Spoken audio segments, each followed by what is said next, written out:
Hello and welcome to ProNCS. How you all are doing? I am also doing great. इस बार EBCL का next test हुआ और काफ़ी सारे स्टूडेंट्स ने टेस्ट दिया है, इसलिए थोड़ा पेपर आंसर बनाने में टाइम लग गया एंड चेकिंग में भी. सो यू कैन अंडरस्टैंड काफ़ी बर्डन था, काफ़ी कुछ किया गया है.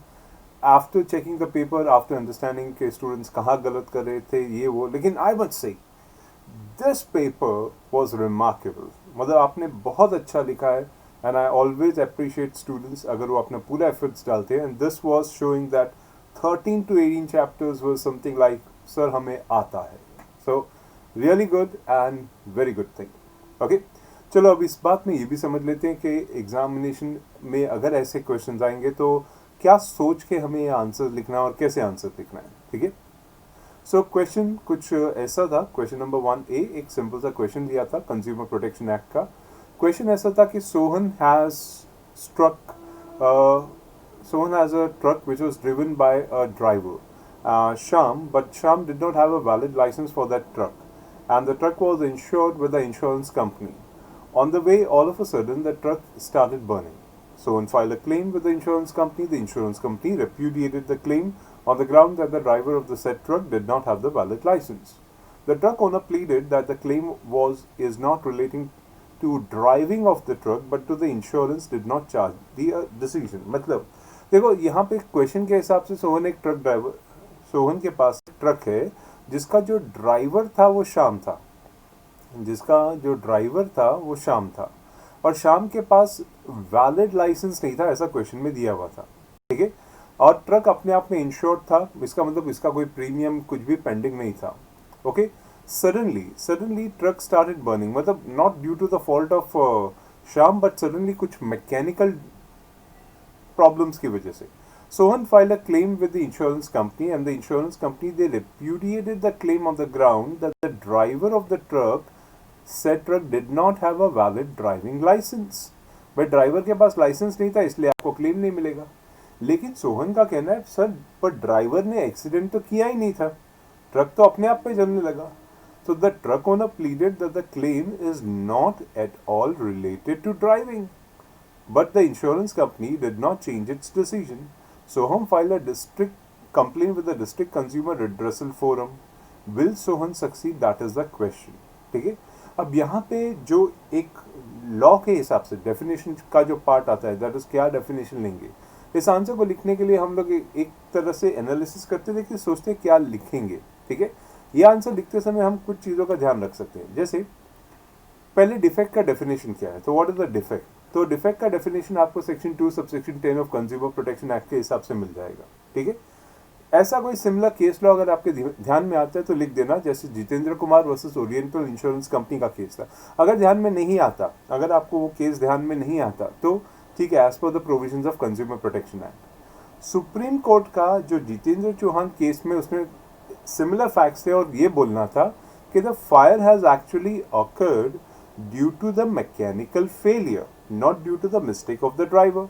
सो thus the insurance company can not repudiate the claim. तो इसी ग्राउंड को हम यूज करके अपने आंसर्स में बोल सकते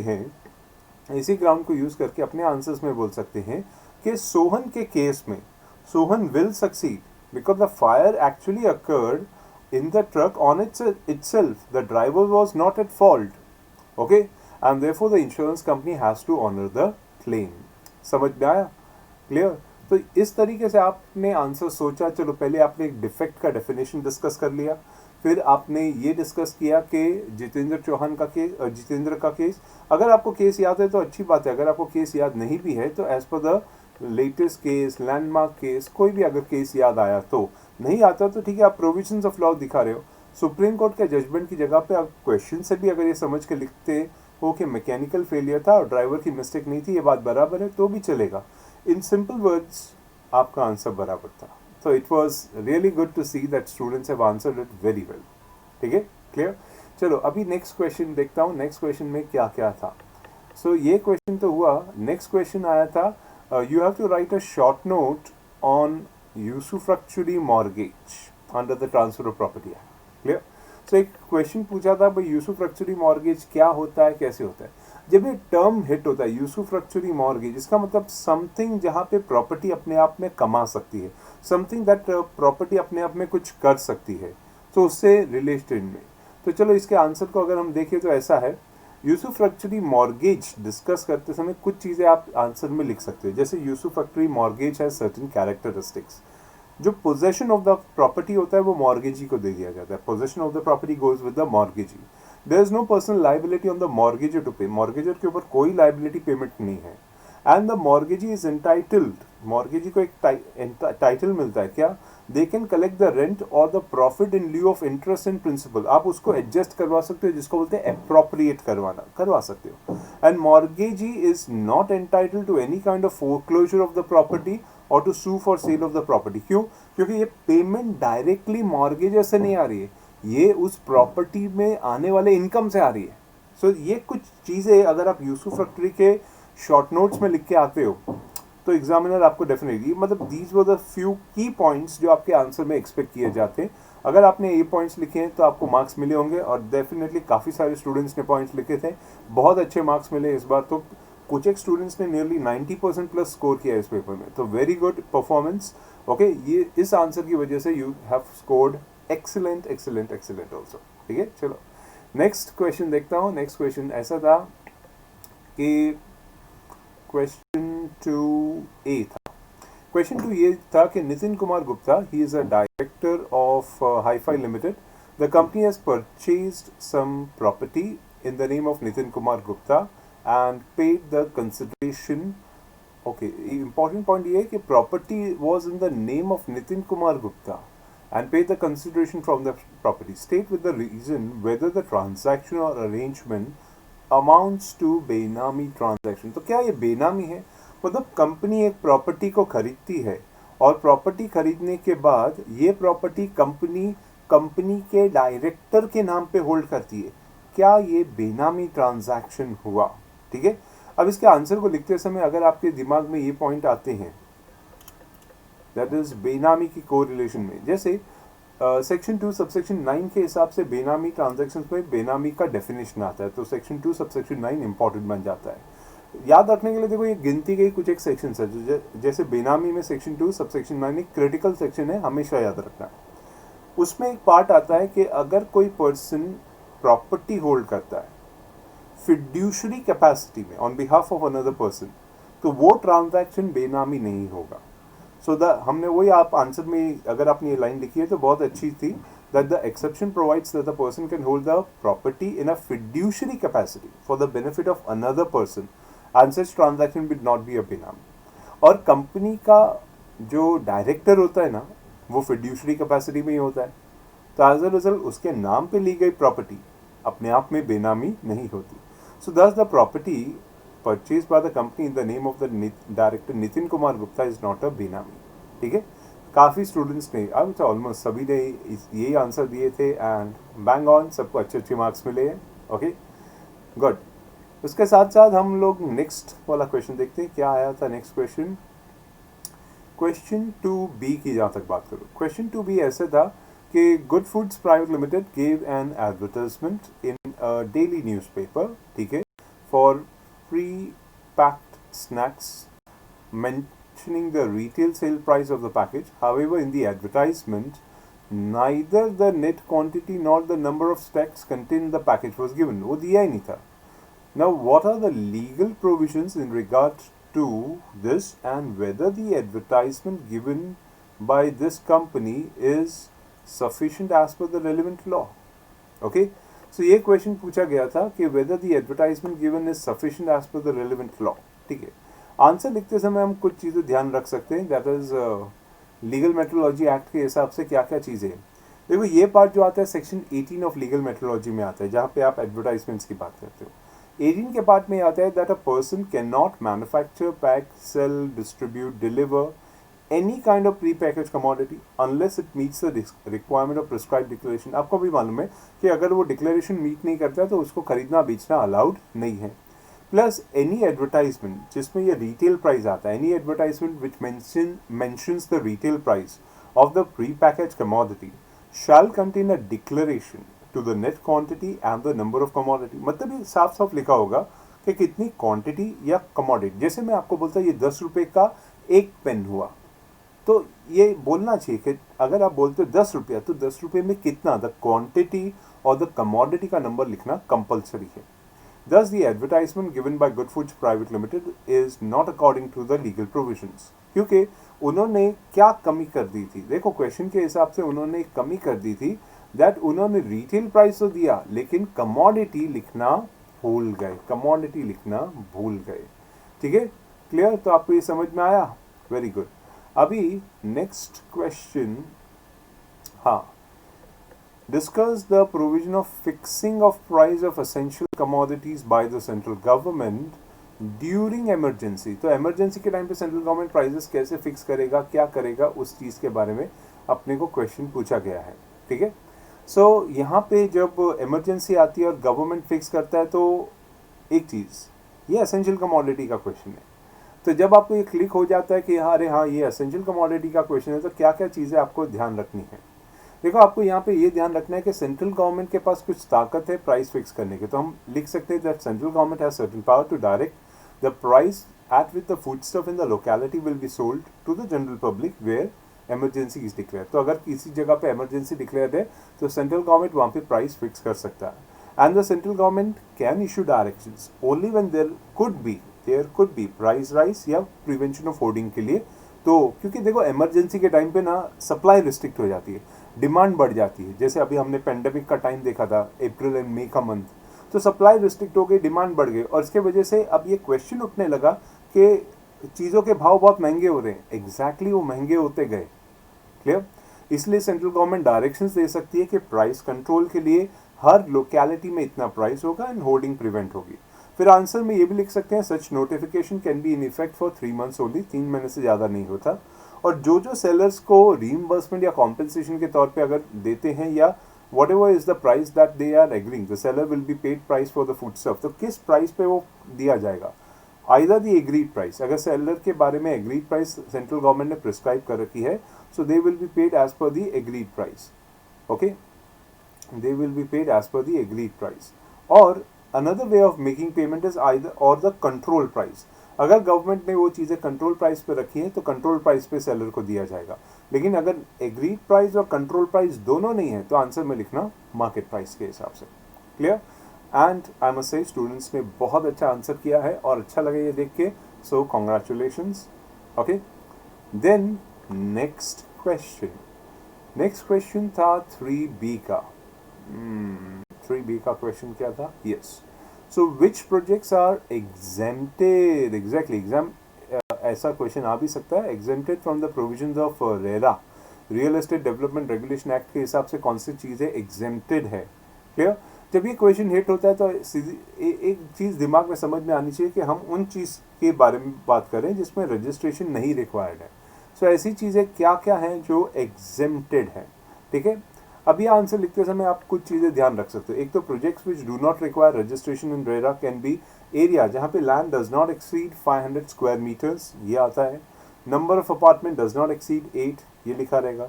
इन case of renovation repair redevelopment the area of the land does not exceed 500 square metres, या the number of apartment does not exceed 8 in all the phases. बराबर. एंड जहाँ पे promoters has received the completion certificate before the completion of commencement of the act, तो वो point भी आप लिख सकते हो and that is also valid point. या फिर अगर repair renovation redevelopment does not involve marketing selling और न्यू अलॉटमेंट, तो उसको रजिस्ट्रेशन करने की ज़रूरत नहीं है. मतलब ये कुछ आंसर के ऐसे क्रक्स इंपॉर्टेंट पॉइंट है जो आप आंसर में डाल दो तो एग्जामिनर को लगता है यार इसको आंसर आता है. And I am happy to say majority students को ये आता है. ठीक है, क्लियर, फाइन. एंड 3B के बाद 4A का क्वेश्चन देखते हैं. चलो 4A का क्वेश्चन अगेन रेरा एक्ट से था. Define the term real estate agent. Exactly, देखो जब ये डेफिनेशन आता है ना कहीं वो डर लगने लगता है. लेकिन एक इमेजिन करो, एक बिल्डर का रियल एस्टेट एजेंट क्या होगा, कौन होगा, क्या डिफाइन करूं. सो कोई ना कोई घर खरीद रहा है, कोई ना कोई घर बेच रहा है, उसके हिसाब से मैं ऐसा बोल सकता हूँ कि real estate agent means a person, okay, who negotiates or acts on behalf of one person in a transaction of transfer of his plot, apartment or building with the another person or to him. Okay हाँ, कई agents ऐसे भी होते हैं जो अपने खुद के लिए खरीद लेते हैं, तो बाद में वो बेच सकते हैं. तो कभी कभी agent act as a authority holder बोल सकते हैं. ठीक है, तो एजेंट करता क्या है, वो नेगोशिएट करता है, बायर एंड सेलर के बीच में एक तरह का नेगोशिएशन लेके आता है. तो agent acts as a negotiation point between for the transfer of property और apartment or building between one person and another person or between one person and himself, and he receives remuneration, fees or any other charges for his services. It includes a person who introduces to the prospective buyer or seller to each other for negotiation. जो market में एक दूसरे को मिलाए buyer और seller को ताकि property का नेगोशिएशन हो सके, तो वो भी रियल एस्टेट एजेंट है. And includes property dealers, brokers, middle man by whatever name. Simple सा डेफिनेशन, बहुत सिंपल सा डेफिनेशन कर दिया. एक एजेंट को अगर आप इमेजिन करो तो करता क्या है, बायर एंड सेलर के बीच में नेगोशिएशन. या वो प्रॉपर्टी बायर खरीदेगा या वो एजेंट खरीद के बायर को देगा, acting as a on behalf of buyer. Okay, उसको रेम्युनरेशन मिलेगी, फीस मिलेगी, अदर चार्जेस मिलेगा, एंड वो बायर एंड सेलर को नेगोशिएशन पॉइंट तक लेके आएगा. उसको मार्केट में प्रॉपर्टी डीलर, ब्रोकर, मिडिलमैन इन नामों से भी जाना जाता है. बस सिंपल सी डेफिनेशन. एंड बच्चों ने कोशिश की है, अच्छा भी लिखा है, हैप्पी अबाउट इट. क्लियर? ठीक है, तो ये अगर क्वेश्चन एग्जाम में आए तो इस तरीके से आप टैकल कर सकते हो. ठीक है, then next one, explain the term culpable mental state under the essential commodities act. Culpable mental state, culpable मतलब एक क्राइम करने की सोच रखना, एक गलत इंटेंशन रखना. ठीक है, चलो कल्पेबल मेंटल स्टेट के बारे में अगर एग्जामिनेशन में आया तो कैसे हैंडल करना है, याद रखना section 10C of essential commodity act culpable mental state के बारे में बोलता है. Culpable mental state of mind ऐसा होता है जिसमें इंटेंशन है, जिसमें मोटिव है, जिसमें नॉलेज ऑफ द फैक्ट है, जिसमें एक बिलीफ है कि मैं ये करूँगा या इसने ऐसा किया था, ये सोच था, ये सोच रहा था, तो that's called culpable mental state. Intention to do some kind of crime. और कल्पेबल मेंटल स्टेट जनरली क्या आता है, court presumes the culpable mental state shall be presume by the court unless otherwise prove. और accuse चाहे तो वो prove कर सकता है he never had that state, वो उसका वो इंटेंशन नहीं था, उसका गलत नहीं था, so you can prove that. तो in simple word just 3 pointer में आपने समझा दिया. देखो ये कल्पेबल मेंटल स्टेट होता क्या है और इसको प्रूव करना कोर्ट हमेशा प्रिजम्पशन रखता है, और अक्यूज चाहे तो उसको डू अवे कर सकता है by showing that culpable mental state नहीं था. Okay, clear? तो 4B का क्वेश्चन आपने हैंडल किया, बहुत अच्छा लगा, अच्छे से किया था. ओके, एक और सिंपल सा टर्म था, define the term manufacturer under the legal metrology act. ठीक है, ये मैन्युफैक्चरर कौन होता है लीगल मेट्रोलॉजी एक्ट में, ये पूछा गया था. सो मैन्युफैक्चरर का डेफिनेशन लीगल मेट्रोलॉजी कुछ वेट्स एंड इंस्ट्रूमेंट बनाने वाला, ये पॉइंट सेट हो जाने चाहिए, कुछ वेट्स एंड इंस्ट्रूमेंट को बनाने वाला. ठीक है, चलो अगर मैन्युफैक्चर का डेफिनेशन एग्जाम में आया तो आप क्या क्या चीज़ों का ध्यान रख सकते हो. एक section 2 clause I legal metrology act के हिसाब से ये डेफिनेशन आता है. मैन्युफैक्चर किस चीज़ का, वेट्स एंड मेजर्स का. तो वेट्स एंड मेजर्स का manufacturer, manufacturers of parts of weights and measures, जो उसको असेंबल करता है वो भी मैन्युफैक्चर हुआ. अच्छा, कोई पर्सन मैन्युफैक्चर नहीं करता, जस्ट नॉट मैन्युफैक्चर, लेकिन वो पार्ट्स खरीद के असेंबल करता है, तो वो भी मैन्युफैक्चर हुआ. या कोई पर्सन अपना ट्रेड नेम, ट्रेडमार्क उस वेट्स एंड मेजर्स पे पुट अप करता है, वो भी मैन्युफैक्चर हुआ. चलो, मतलब ये गिनती के पॉइंट्स एग्जामिनर भी देखता है, आप भी देखो कि मैन्युफैक्चर या तो वेट्स एंड मेजर्स का मैन्युफैक्चरर, या उस वेट्स एंड मेजर्स के पार्ट्स को बना के उसको असेंबल करने वाला, या फिर उसके पार्ट्स को नहीं बनाता लेकिन असेंबल ज़रूर करता है, या फिर उसके ऊपर कोई ट्रेड नेम या मार्क डालता है. ठीक है, क्लियर? फाइन. तो ये था क्वेश्चन 5A का पार्ट. मैन्युफैक्चरर कौन हुआ, उसका डेफिनेशन क्या था, ये सब चीज़ें यहाँ पे डिस्कस हो गई थी. अच्छे से लिखा, बहुत अच्छा लगा. एंड आई हैव 5B पे ये वाला आई मस्ट से स्टूडेंट्स ने, काफ़ी स्टूडेंट्स ने फुल मार्क्स ही स्कोर किए हैं. तो बहुत सिंपल सा क्वेश्चन था. An order of attachment of benami property was passed against Amrish. So attachment order of attachment of benami property pass हो चुका है by the adjudicating authority.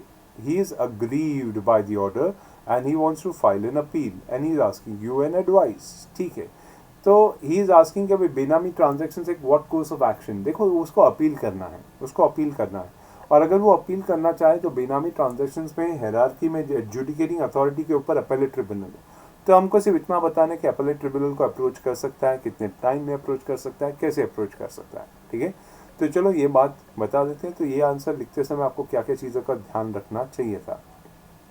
Section 45 बेनामी ट्रांजैक्शंस प्रोहिबिशन एक्ट 1988 के हिसाब से आंसर लिख सकते हो।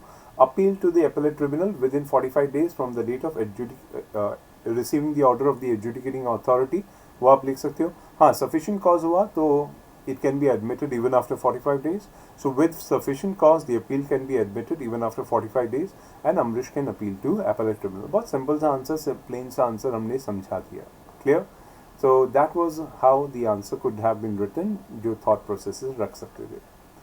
Next question जो आपको आया था, oh yes, ये स्टूडेंट्स ने समझाने के मतलब एग्जाम्पल्स में उन्होंने आपने बराबर समझा दिया, लेकिन लगता है कभी कभी लॉ में समझाने की थोड़ी तकलीफ हो जाती है, पर ठीक है चलो मैनेजेबल था।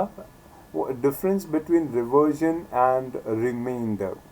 जब हम लोग रिवर्जन की बात करते हैं, इसका मतलब होता है कि अपनी प्रॉपर्टी ओनर के पास वापस लौट के आती है, उसको बोलते हैं रिवर्जन। रिमाइंडर का मतलब होता है जब ये प्रॉपर्टी किसी को ट्रांसफ़र की जाए इन अ पार्शियल इंटरेस्ट एंड आगे वाले को फुल इंटरेस्ट में, तो ये प्रॉपर्टी वापस नहीं आती, ये गई तो गई लेकिन टुकड़ों में जाती है या फिर पूरी तरह चली जाती है। ओके, सो रिमाइंडर मतलब जो लास्ट पर्सन इस प्रॉपर्टी का बेनिफिट ले सकता है उसको हम लोग रिमाइंडर मैन बोलते हैं। क्लियर? ठीक है, चलो अब इसके ऊपर का क्वेश्चन आया था कि डिविजन एंड रिमाइंडर में क्या डिस्टिंग्विश है, कैसे करेंगे, सिंपल सा आंसर लिख सकते थे। इसके अंदर हमने पहले समझा दिया कि रिवर्जन क्या होता है। रिवर्जन के अंदर ऐसा होता है कि the residue interest of the original interest after the grantor that is the lessor is granted the lease. मतलब देखो, आपके पास एक प्रॉपर्टी है और वो प्रॉपर्टी आपके पास आपकी लाइफ टाइम का हक हो जाता है, जब तक आप जिंदा हो आपकी है। क्लियर? लेकिन अगर आपने वो प्रॉपर्टी किसी को लीज पे दी है, तो जब तक वो लीज पे है तब तक वो उसको यूज़ कर सकता है।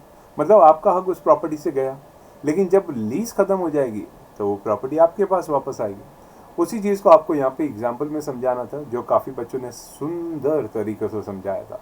सो A is the owner of the land, he may lease it to B for 5 years and the period who grants the lease is a lesser, the person who grants the lease is a lesser and the person to whom the lease is granted is a lessee, and after the period of 5 years the lease comes to an end, the property reverts back to the lesser.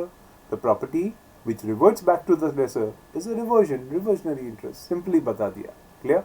तो property का reversion में reversionary interest इस तरीके से समझाना था।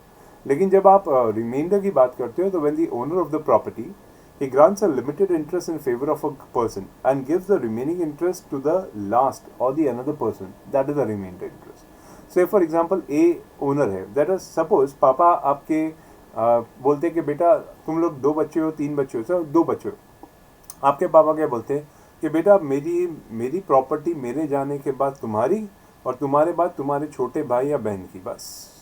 तो जब तक तुम जिंदा हो तब तक तुम यूज़ कर सकते हो, तुम्हारे बाद तुम्हारा भाई या बहन यूज़ कर सकते हैं। इसका मतलब तुम्हारा भाई या बहन जो सबसे छोटा है, जिसको ये प्रॉपर्टी का हिस्सा पापा ने विल में दिया है, वो हो जाता है रिमाइंडर पर्सन। उसी तरह एग्जाम्पल में that A is the owner of land, he transfer the property to B for life and then to C absolutely. A suppose एक पापा है, उसने अपने बड़े बेटे को बोला भाई लाइफ टाइम तक तू एंजॉय कर, तेरे बाद ये प्रॉपर्टी सी के पास चली जाएगी। Here the interest in the favour of B is limited, जब तक वो जिंदा है तब तक ही एंजॉय कर सकता है, that is only to the life. So long as A is alive, he can enjoy the property. He has limited rights since A cannot sell the property. But आज उसने अगर ट्रांसफर कर दी तो बेच नहीं सकता है, and his right is only to the enjoyment of the property. वो उस प्रॉपर्टी को enjoy कर सकता है। और अगर mister B sells the property, तो जिसको भी ये प्रॉपर्टी मिलेगी वो तब तक ही मिलेगी जब तक बी जिंदा है। समझा? ये भी कैच था। And after B's death, the property goes to C ultimately. So C becomes a remainder person. ठीक है, समझा? ओके, तो ये आपने अच्छे से समझाया था। एग्जाम्पल आई वुड से काफ़ी अच्छे से समझाया था। लॉ में थोड़ी कमी थी बट मैनेजेबल था, इसलिए मैं बोला ओवरऑल पेपर काफ़ी अच्छे से गया था एंड रिमार्केबल था। बहुत अच्छा लगा देख के कि स्टूडेंट्स को एटलीस्ट जो टॉपिक्स पूछे गए थे वो आते हैं। लास्टली क्वेश्चन 6 भी था, Pankaj book a flat in Sagar housing board colony and housing board colony registered it and agree to give the position within 2 years, and after receiving the price of the flat he failed to give the possession. Okay, they failed to give the possession within the agreed period. Is it deficiency in service? क्या ये service में deficiency है? Okay, again deficiency in service का definition आया है, तो और question में भी साफ साफ पूछा है कि क्या ये डेफिशिएंसी है, तो आंसर के हिसाब से हमें क्या लिखना चाहिए था। ठीक है, चलो आंसर के हिसाब से बात करूँ तो एक deficiency in service under section 2 subsection 11 और कंज्यूमर प्रोटेक्शन एक्ट का डेफिनेशन डिस्कस कर सकते हो। अगर आपको केस लॉ याद है तो बहुत अच्छी बात है, आप केस लिख सकते हो। नहीं याद है तो ठीक है, क्वेश्चन में दिए गए फैक्ट्स और उसको एनालाइज करके आप अपना कंक्लूजन लिख सकते थे। केस ऐसा था, लखनऊ डेवलपमेंट अथॉरिटी वर्सेस रूप किशोर टंडन का केस था।